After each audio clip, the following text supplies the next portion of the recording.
Bank বানানোর ক্ষমতা নেই, এমএসসি বানানোর ক্ষমতা নেই। এটার হলো সমস্যা, আর This is কিছু the না। problem. আপনাদের যোগ্যতা চাঁদাবাজি আর লুটপাট। আপনার কি দুইটা হাত নাই, দুইটা পা নাই? আপনার আমরা তো ব্রেন কাজ করেই খাচ্ছি। আপনি কি কাজ করেন? আপনি তো বাইরে থেকে দেশে থেকে সবার যাকাতের টাকা নিয়ে খান। কে বলছে যাকাতের ফান্ড তৈরি করে একটা খান। প্রমাণ দিতে পারবেন না। সম্পূর্ণ তাই। আপনি সেটার উপরে দাঁড়ান। ফজলুর রহমানের মতন কিছু তথাকথিত মুক্তিযোদ্ধা, তার তালিকায়ও দেখলাম যে আমি এখনো যাচাই বাছাই করতে পারি নাই, কিন্তু সোশ্যাল মিডিয়ায় ঘুরছে যে উনি কোনো লিস্টেড কোনো মুক্তিযোদ্ধা না, এটা আল্লাহ ভালো জানে।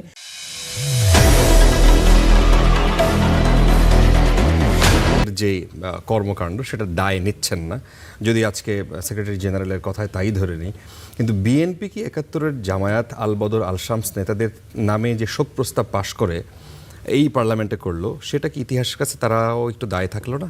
কেন? তারা যে শোক প্রস্তাবে ধরেন জামায়াত ইসলামীর যিনি নেতা ছিলেন মতিউর রহমান নিজামী, তিনি তখন নেতৃত্ব স্থানীয়, তার নামে শোক প্রস্তাব হয়েছে, সেখানে বিএনপি সেই শোক প্রস্তাবে তারাও একমত পোষণ করেছে। ধন্যবাদ আপনাকে। যারা শুনছেন আমার শুভেচ্ছা অভিনন্দন, আমার সহালোচক বৃন্দদের শুভেচ্ছা। দেখেন, একজন মানুষ সে যে কাজই করুক না কেন, তার সিএসআরএস কখনো চেঞ্জ হয় না। সিএসআরএস এর জায়গায় থাকে। সেই দেশের নাগরিক, অস্বীকার করার মতো না। তার শাস্তি হবে, পুরস্কৃত হবে। বাট এই দেশের নাগরিক হিসেবে ইলেকশনে, স্বাধীনতার পর থেকে তারা তো নির্বাচন করেছে, তাদের কেউ না কেউ একজন প্রতিনিধি ছিল। তো সেই জায়গায় আপনার বিএনপির সাথে যুগপৎ আন্দোলন করেছে অনেক দিন, কিন্তু তার সিএসআরএস আজকে পর্যন্ত, এখন পর্যন্ত চেঞ্জ হয় নাই। চেঞ্জ না হওয়ার আরও কারণ বলছি। আপনার রাজাকার, মুক্তিযোদ্ধা বা কিছু, এটা আপনার ধারার উপর ডিপেন্ড করে। আপনি কি করেছিলেন স্বাধীনতা যুদ্ধের সময়, আপনার দল কি করেছিল, আপনি সেই দলটাকে এখনো সাপোর্ট করেন। ইয়েস, আপনি স্বাধীনতার বহু পরে জন্মগ্রহণ করেছেন, কিন্তু আপনার আদর্শ কিন্তু ওই জায়গায়, যে আদর্শটা স্বাধীনতা বিরোধী শক্তি হিসেবে ছিল। সো দ্যাট আপনি যদি বলেন যে আমার জন্ম অনেক পরে ৭১-এর, কোনো লাভ হবে না। কারণ আপনার আদর্শ যেটা, সেটাই আপনি, যারা বাম, তারা তো বাম ওই মার্ক্সবাদ লেলিনবাদ থেকে, তো লেলিন মার্ক্স তো কবেই মরে গিয়ে ভূত হয়ে গেছে, তাহলে বাম থাকলো কিভাবে? তার মানে তার আদর্শটা ধারণ করে আছে। যারা ডান, তারা ওইভাবেই আদর্শটাকে ধারণ করে আছে। যারা মধ্যপন্থা, সেইভাবেই। আমি আপনাকে যদি প্রুফ দেই যে শহীদ মিনারে ২০২৬ সালের ২১শে ফেব্রুয়ারিতে শহীদ মিনারে যখন জামাতের আমির বললেন যে আমরা নিয়ম মানার জন্য এসেছি, তার মানে কি? এটা তারা ধারণ করেন না।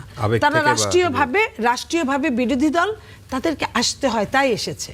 আপনি বুঝেন, এটাই তো অর্থ। বাংলা আমরা সবাই জানি, চারজনে। সো এটার অর্থ কিন্তু এটাই বোঝায় যে আমি এটাকে ধারণ করি না, যেহেতু আমি বিরোধী দলের নেতা, আমাকে এটা করতে হয়। তার মানে কি? এটা এক ধরনের পূজা। আপনি আপনার মনের বিরুদ্ধে যখন কোথাও ফুল দিবেন, ইসলাম কি বলে? ওনারা ইসলামিক দল, ধর্মভিত্তিক দল। ইসলাম বলে যে আপনি মনের বিরুদ্ধে যেখানে বাধ্যতামূলক কোনো ফুল দিতে হয়, কোনো মৃতদেহের উপর, কোনো কফিনে, কোনো কবরে, সেটা পূজা হয়। আপনি মন থেকে দিলে সেটা হয় আপনার ভালোবাসা, শ্রদ্ধা। সো আপনি পূজা করছেন ওখানে। মনের বিরুদ্ধে দিলে পূজা? হ্যাঁ, এটা আমি আপনাকে বললাম, আপনি এটা ভালো মতো দেখেন। আপনি মন থেকে দিলেন না, আপনি, তারাই বলে যে এটা তো পূজা, এটা তো ফুল দিচ্ছে পূজা, কিন্তু মন থেকে যদি উনি কি বলবে? আমি আপনাকে বলছি, আপনি যখন আপনার কোনো আত্মীয়র কবরে ফুল নিয়ে যান, একটা ফুল, একটা গোলাপ, ওটা তো পূজা হয় না। তার মানে আপনি হৃদয় থেকে অনুধাবন করে তার জন্য নিয়ে গেলেন। কিন্তু যখন সবাই বাধ্যতামূলক দেয়, আপনিও বাধ্যতামূলক দিচ্ছেন, আপনি ধারণ করেন না, সে শহীদ আপনি মানেনি না, তো গেল সেটা। এবং সেম কথাটা কিন্তু ওনারা সাভার স্মৃতিসৌধ ২৬শে মার্চে বলেছেন। কিন্তু ওনাদের যে পলিসি, আমি বলি, ওনারা দোয়া করতে চান, দোয়াও তো করেন নাই, ওনারা তো দোয়া ওইভাবে করেন নাই। আমি বলি, দোয়াটা কিন্তু প্রধানমন্ত্রী করেছেন, না ওনারা করেন না, প্রধানমন্ত্রী করেছেন। আমি ওখানে ছিলাম বেদিতে আপনার। এরপরে আমি বলি আপনাকে, ওনারা সোনার বাংলা গান, আমি তোমায় ভালোবাসি, এটা কিন্তু কোনো গান না, এটা বাংলাদেশের জাতীয় সঙ্গীত, একটা সিম্বলিক, বাংলাদেশের সার্বভৌমত্বকে ধারণ করে। হ্যাঁ, এর মধ্যে যে কথাগুলো আছে, এটা প্রত্যেকটা মানুষের হৃদয়ের কথা, ঠিক আছে? সেটা তারা মহান জাতীয় সংসদে কিন্তু বলেন নাই। এটা কিন্তু এক ধরনের, এর আগে যেটা এটা নিয়ে যা হয়েছিল রাষ্ট্রদ্রোহিতার মামলা পর্যন্ত হতে পারে, বাট বিএনপি এমন না, নিরীহ ওনারা দল, সেই এমন অভিযোগটা- নিরীহ দল বিএনপি, বা ওনারা তো আমি আপনার পার্লামেন্টে- সময় বলেন, আপনি লিখে রাখেন। জি। তো আপনার জাতীয় সঙ্গীতে যারা যে দল দাঁড়ায় না, তার মানে এখন পর্যন্ত আজ অবধি পর্যন্ত এই দেশকে তারা ধারণ করে না, অথচ এই দেশে নেতৃত্ব করবে। এটা তো কেমন ডাবল স্ট্যান্ডার্ড হয়ে যায় না? এটা কেমন আপনার এক ধরনের ছলচাতুরি হয়ে যায় না? এটা এক ধরনের অপরাজনীতি হয়ে যায় না?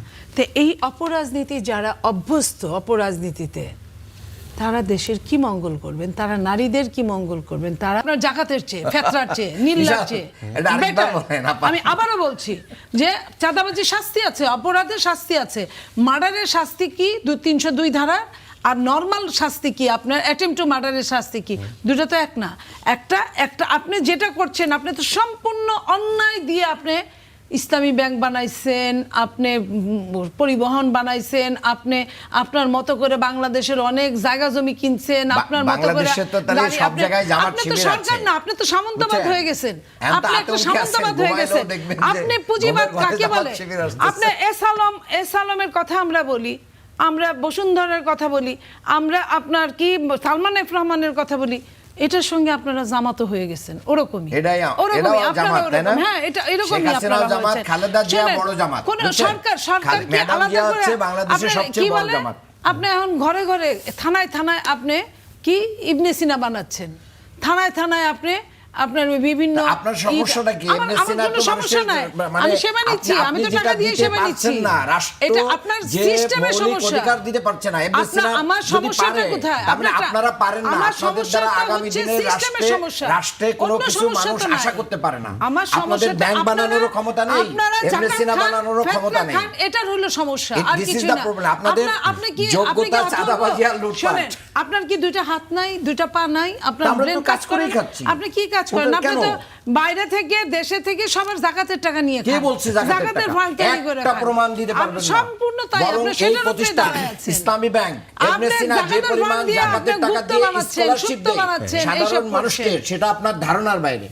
এইসব কইতে গেলে আমি আবারও সাইবার বুলিং এর শিকার হব। কেন সাইবার বুলিং এর শিকার আপনি- হবেন? আপনাদের বট বাহিনী চালান, তা আপনারা আমাদেরকে জাকাতের যারা টাকা। গালি দেয় তারা আপনাদের- কাদের বট বাহিনী? বট বাহিনীর একটা অর্থ আপনাদের কেউ আছে গালি জানেন? দেয় না, আপনাদের কেউ গালি দেয় বিএনপি না। Online team. হ্যাঁ, এটা আপনি বানাইছেন, আপনি তো কত কিছু বানাবেন। এই বট বাহিনী হচ্ছে আপনার জামাতের টিম, এই বট বাহিনী হচ্ছে আপনারা যে 50,000 সেটাও কি 1 লাখ জাকাতের সিম- টাকায় চলে? হ্যাঁ, অবশ্যই। মাসে আপনার 6-7-10 কোটি টাকা দিয়ে ওদেরকে পালে, ওদেরকে বেতন দেয়, ওরা বেতনভোগী। আপনি দেখবেন আপনার পড়াটাও পড়ে নাই, আপনি কি বলছেন ওটাও পড়ে নাই, একজন লিখার সাথে সাথে সেম গালি 1000 জন দিয়ে আপা, ফেলছে। শেখ হাসিনা 1000 জন শেখ দিয়ে হাসিনা ফেলছে জামাত আপনাকে। আতঙ্কে ভুগত আর আমলিগ বুঝছেন? আপনারাও এখন আপনারা একই শেখ আতঙ্কে হাসিনার ঘরে গিয়ে ভুগতেছেন। দখল করছেন। আল্লাহ জানে কি আপনারা হবে। তো আমাদের ঘরেও আছেন, যেটা আমাদের ঘরে নেতা যে তারেক ভাইকে রহমান যেন সাহেব আবার বলছেন। জামাত শিবির বলে ফেলেন না। তারেক রহমান সাহেব বলছেন যে তুমি আরেকবার কথা বললে আমি কিন্তু তোমাকে গুপ্ত বলবো। তো এই যে গুপ্ত আপনারা পাঠায় দিচ্ছেন, পরিচালনার মতো ছাইড়ে দিচ্ছেন, উত্তরে যা, দক্ষিণে যা, পূর্বে যা, পশ্চিমে যা, এই উত্তর পূর্ব পশ্চিম দক্ষিণ দেশটাকে গিলে খেয়ে ফেলতেছে। আরেকজনের সন্তান ভালো বুঝছেন? কাজ করলে আপনার কাছে এখন খুব ঈর্ষা হয়। আপনারা শুনেন, এই যে আপনি মনে করেন এস আলম ধরেন আপনাদের ইসলামিক ব্যাংক নিয়েছে, ভালো কথা, আপনি তার ইসলামী বিচার ব্যাংক করেন। শুনেন, আমাদের না। আপনাদের এটা- আপনারা এটা 10,000 5,000 জনগণের, লোকের এটা- চাকরি খাইলেন কেমনে? এটা- আমাকে বলেন তো, এটা আপনাদের যদি না বাংলাদেশের হয়, আইন অনুযায়ী আপনি ওই registered একটা লোকগুলা- প্রতিষ্ঠান। ওই লোকগুলা কি ব্যাংকের মালিক? না, আমরা যাদের খাই চাকরি নাই। খাইছেন, কে কে খাইছে খেয়েছে? চাকরি? আপনারা কে খেয়েছেন বলছে চাকরি। আমরা খেয়েছে? এই আমরা যে খাইছি আপনারা তো কোনো এটা কিছু স্বীকার প্রতিষ্ঠানে না কেউ করলে, illegal ভাবে জোর প্রতিষ্ঠানে করে ইলিগাল ঢুকলে, ভাবে কিভাবে সে ঢুকলো? প্রতিষ্ঠানের নিয়ম বহির্ভূত, আপনারা সেই এতদিন প্রতিষ্ঠান সব মাইনে ব্যবস্থা নিচ্ছে। নিলেন, আপনি এটা দলীয় ভাবে সবকিছু নেন মাইনে কেন? নিলেন, আপনারা আনেন না। এস আপনার- আলমের টাকা দিয়ে আনেন, ওটা তো আনতে পারবেন না, না, টাকা দিতে চাকরিটা আপনারাই যে- নিয়ে আসবেন। যে আপনারা ছাপুষা, দায়মুক্ত, ব্যাংক শুনেন, রেজুলেশন পাস যে করেছে BNP ছাপুষা কর্মচারী, তার BNP চাকরিটা খাইলেন। BNP আর এস আলমের ব্যাংক টাকাটা তো রেজুলেশন আনতে পারবেন। আইন পাস আনেন, করেছে, আমরা আনেন এর দেখি। বিরোধিতা করেছি, এখনো করছি। ব্যাংক রেজুলেশন আইন দিয়ে মূলত আপনারা হচ্ছে BNP এসালমকে শোনেন, পুনর্বাসন করেছেন। no, আপনারা আপনাদের BNP কি দলীয় লোককে করেছে? বাংলাদেশ ব্যাংকের আমার গভর্নর কথা- বানিয়েছেন। আমার কথাটা শুনুন, বানিয়ে বলতে দেন। বাংলাদেশকে কি করেছেন? এসালমকে BNP আবার যে- হাসিনা শুনুন, লুটপাটের শুনুন, দিকে শেষ নিয়ে করতে যাচ্ছে। দেন। এস আলমেরকে বিএনপি যেটা করেছে সেটা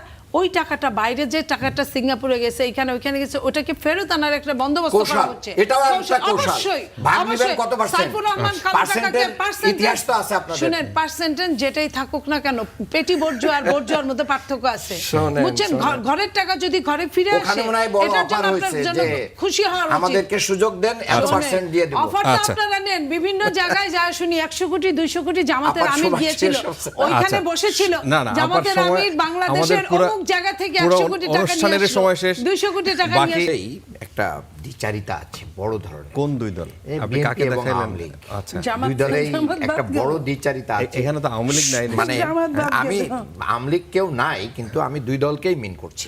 দুইটা বড় দল। দুইটা বড় দল, তাদের যে দ্বিচারিতা সেটা হচ্ছে যে দেখেন, তাদের সাথে যদি আমরা থাকি তাহলে আমরা খুব ভালো মানুষ, আর তাদের সাথে না থাকলে আমরা রাজাকার, আমরা জঙ্গি, আমরা মানে ফান্ডামেন্টালিস্ট, আমরা এক্সেট্রা।